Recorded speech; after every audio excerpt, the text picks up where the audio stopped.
a month.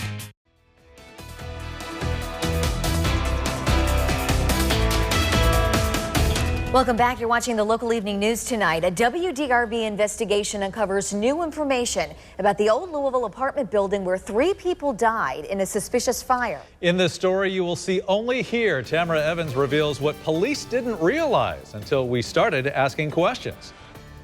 I spent days digging through these documents that show emergency officials made more than 200 runs to the house in the last 2 years. Flames shooting out of this old Louisville apartment building and smoke filling the air. It all unfolded 2 weeks ago along South 2nd Street. A small memorial now stands out front to remember the 3 people who died. But when you talk to neighbors... Were you surprised that this happened? No, not at all. Wasn't surprised a bit. You realize there was a lot happening inside this building that should have caused alarm. EMS and the fire department responded to the building 28 times in the last 2 years, mainly for medical runs. When you look at police runs, the number jumps. These are documents that show how many times police officers were dispatched to the apartment building in the last 2 years. 197 times police were called about a problem there. Is that a high number? That is a higher than average number for an apartment building. It averages out to 8 times a month, and a majority of the calls were trouble runs, calls about domestic violence and disorderly conduct. The trouble runs can average from your neighbors being loud to loud music outside. The neighbors are being fighting or something to that degree, which would run into some of the domestic violence calls as well.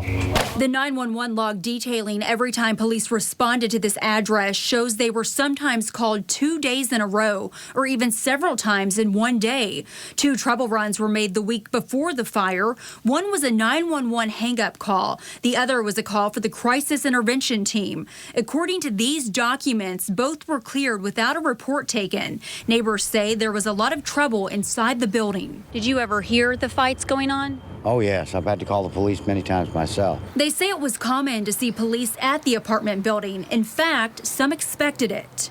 Prostitution, drugs, everything else, crime.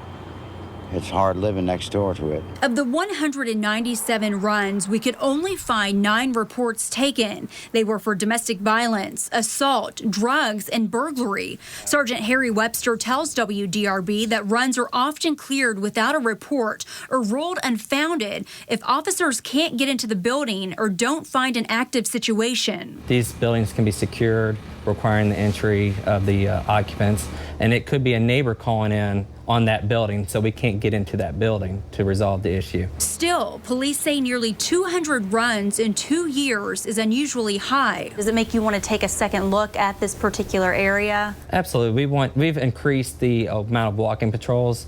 That was a real thing that the neighborhood wanted.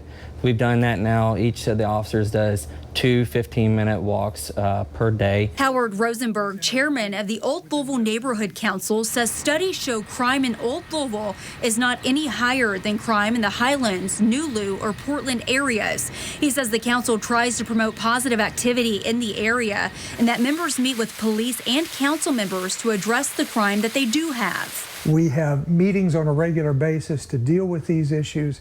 So we try and stay active in terms of being proactive to avoid problems that may come up. His main concern for an apartment building that has had nearly 200 police runs in 2 years is... why isn't the landlord held accountable? Police admit it's a place that is now grabbing their attention. But it's not an area where we have a lot of problems. I mean, it's just this one location that's standing out to us now. While arson investigators keep looking into an exact cause of the fire at this apartment building where police responded so often, authorities say it brings to light a bigger issue. The calls for service should have been an indicator that we have an issue there that maybe we have missed, but I appreciate that you brought it to our attention. We can bring that now as a primary focus. There was a lot of activity going on there that had people concerned.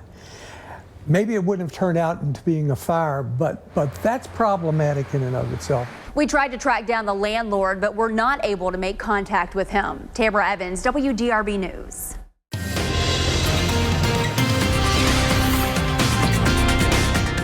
Well, today was a quieter day than the last 2 where we saw some thunderstorms move across the area. Heat and humidity were really high the last 2 days. Today a little different.